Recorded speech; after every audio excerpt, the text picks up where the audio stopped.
എല്ലാവർക്കും നമസ്കാരം.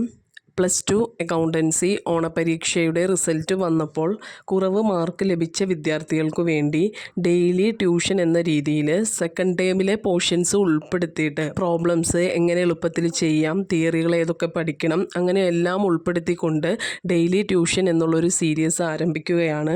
വിദ്യാർത്ഥികൾ കറക്റ്റായിട്ട് ഫോളോ ചെയ്ത് പോകേണ്ടതാണ്. ഈ വീഡിയോസുകളിൽ പറയുന്ന പ്രോബ്ലംസ് പഠിച്ചാൽ തന്നെ നിങ്ങൾക്ക് നല്ലൊരു മാർക്ക് ലഭിച്ച് വിജയം കരസ്ഥമാക്കാൻ സാധിക്കും. ഇന്ന് നമ്മൾ തുടങ്ങാൻ പോകുന്നത് second chapter admission of A partner. ആ ചാപ്റ്ററിലെ പ്രോബ്ലംസ് ആണ്.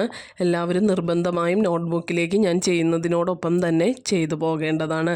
ഡൗട്ടുകൾ എന്തെങ്കിലും ഉണ്ടെങ്കിൽ കമൻറ്റിലൂടെ ചോദിക്കാവുന്നതാണ്. മെത്തേഡ്സ് ഓഫ് വാല്യുവേഷൻ ഓഫ് ഗുഡ് വില്ലിൽ ആദ്യത്തെ മെത്തേഡാണ് ആവറേജ് പ്രോഫിറ്റ് മെത്തേഡ്. അതിൽ നമ്മൾ ഗുഡ് വില്ല് എങ്ങനെ കണ്ടുപിടിക്കണം എന്നുള്ളതിൻ്റെ ഇക്വേഷൻ ആദ്യം എല്ലാ വിദ്യാർത്ഥികളും നോട്ട്ബുക്കിലേക്ക് ഈ ഇക്വേഷൻസ് എഴുതിയെടുക്കുക.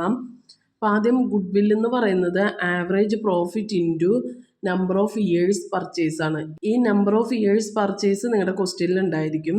ആവറേജ് പ്രോഫിറ്റ് ചിലപ്പോൾ നേരിട്ട് തരും, നേരിട്ട് തരാത്ത പക്ഷം നമ്മളത് ഇക്വേഷൻ വെച്ച് ചെയ്യേണ്ടതാണ്. അപ്പോൾ ആവറേജ് പ്രോഫിറ്റ് കണ്ടുപിടിക്കാനുള്ള equation total profit for past few years, തന്നിരിക്കുന്ന പ്രോഫിറ്റ്സിൻ്റെ ടോട്ടൽ ഡിവൈഡഡ് ബൈ എത്ര വർഷത്തെ പ്രോഫിറ്റ് തന്നിട്ടുണ്ടോ അത്രയും വർഷം. ഇപ്പോൾ 5 വർഷത്തെ തന്നിട്ടുണ്ടെങ്കിൽ 5 ഇടണം, ഡിവൈഡഡ് ബൈ 5 കൊടുക്കണം. അപ്പോൾ നമുക്ക് പ്രോഫിറ്റ് ഡിവൈഡഡ് ബൈ ഇയേഴ്സ് ചെയ്ത് കഴിഞ്ഞാൽ നമുക്ക് ആവറേജ് പ്രോഫിറ്റ് കിട്ടും. ചില ക്വസ്റ്റ്യൻസിൽ ലോസും തരാറുണ്ട്. അങ്ങനെയാണെങ്കിൽ നിങ്ങൾ ടോട്ടൽ പ്രോഫിറ്റ് കണ്ടിട്ട് അതിൽ നിന്ന് ലോസ് മൈനസ് ചെയ്തിട്ട് വേണം ഇയേഴ്സ് കൊണ്ട് ഡിവൈഡ് ചെയ്യാൻ. ഇനി നമുക്ക് ഈ ഇക്വേഷൻസ് എങ്ങനത്തെ ക്വസ്റ്റ്യൻസിലാണ് അപ്ലൈ ചെയ്യുന്നത് എന്നുള്ളത് നോക്കാം. മുൻ വർഷത്തെ ക്വസ്റ്റ്യൻ പേപ്പറിൽ വന്നേക്കണ ക്വസ്റ്റ്യനും ചെയ്യാം. നമുക്ക് ക്വസ്റ്റ്യൻ നോക്കാം. Compute the value of goodwill on the basis of 4 years purchase of the average profits based on the last 5 years. നമ്മളോട് ഗുഡ് വില്ലിൻ്റെ വാല്യൂ കണ്ടുപിടിക്കാനാണ് പറഞ്ഞിരിക്കുന്നത്. On the basis of 4 years purchase of the average പ്രോഫിറ്റിനെ base ചെയ്തിട്ട് ഗുഡ് വില്ലിൻ്റെ value കണ്ടുപിടിക്കണം. അതിന് തന്നേക്കുന്നത് the profits for the last 5 years, കഴിഞ്ഞ 5 ഇയേഴ്സിൻ്റെ പ്രോഫിറ്റ്സ് 2010 30,000 രൂപ, 2011 40,000 രൂപ, 2012 35,000 രൂപ, 2013 45,000 രൂപ, 2014 50,000 രൂപ. നമുക്ക് ഇത്രയുമാണ് ക്വസ്റ്റ്യനായിട്ട് തന്നേക്കുന്നത്. ഇപ്പോൾ നമ്മളോട് പറഞ്ഞിരിക്കുന്നത് ഗുഡ് വില്ല് കണ്ടുപിടിക്കാനല്ലേ. ഇപ്പോൾ നമുക്ക് ഗുഡ് വില്ലിൻ്റെ ഇക്വേഷൻ എഴുതാം. Goodwill equal to average profit into number of years purchase. ഇതല്ലേ നമ്മുടെ ഇക്വേഷൻ, ഗുഡ് വില്ല് കണ്ടുപിടിക്കാനുള്ള equation. Average profit into number of years purchase. ഇതിൽ ആവറേജ് പ്രോഫിറ്റ് നേരിട്ട് ക്വസ്റ്റ്യനിൽ തന്നിട്ടില്ല. അപ്പോൾ നമ്മൾ ആവറേജ് പ്രോഫിറ്റ് കണ്ടുപിടിക്കണം. നമ്പർ ഓഫ് ഇയേഴ്സ് പർച്ചേസ് നമുക്കിവിടെ തന്നിട്ടുണ്ട്. ഇതിന് 4 ഇയേഴ്സ് പർച്ചേസ്. അപ്പോൾ നമുക്ക് നമ്പർ ഓഫ് ഇയേഴ്സ് കിട്ടിയില്ല, 4 ആണ്. അപ്പോൾ നമുക്ക് ആദ്യം കണ്ടുപിടിക്കേണ്ടത് ഏതാണ്?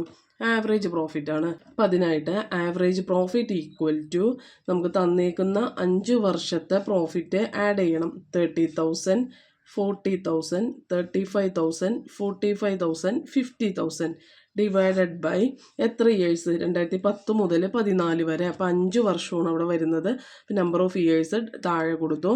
അതിനുശേഷം ഇതും 5 എണ്ണം കൂട്ടിയിട്ട് അതിനോട് 5 കൊണ്ട് ഡിവൈഡ് ചെയ്യുമ്പോൾ നമുക്ക് 40,000 ആൻസർ ലഭിക്കും. അപ്പോൾ നമുക്ക് ആവറേജ് പ്രോഫിറ്റ് കിട്ടി. ഇനി നമുക്ക് കിട്ടേണ്ടത് എന്താ? ഗുഡ് വിൽ അല്ല കണ്ടുപിടിക്കേണ്ടത്. അപ്പോൾ goodwill equal to average profit നമുക്ക് ഇവിടെ കിട്ടിയില്ല, എത്ര രൂപയാണ്? 40,000 into number of years purchase. നമുക്ക് ക്വസ്റ്റ്യനിൽ തന്നിട്ടുണ്ട് നമ്പർ ഓഫ് ഇയേഴ്സ് പർച്ചേസ് എത്ര തന്നേക്കണത്? 4 ഇയേഴ്സ്. അപ്പോൾ നമുക്ക് ഇൻറ്റു 4 ചെയ്യണം.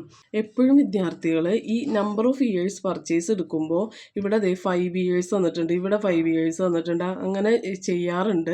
അത് ശ്രദ്ധിക്കണം. നമുക്ക് വേണ്ടത് നമ്പർ ഓഫ് ഇയേഴ്സ് പർച്ചേസ് ആണ്. അത് കറക്റ്റ് ക്വസ്റ്റ്യനിൽ തന്നിട്ടുണ്ടാവും. എത്ര ഇയേഴ്സ് പർച്ചേസ് ആണ് കറക്റ്റ് ക്വസ്റ്റ്യനിൽ ഉണ്ടാവും.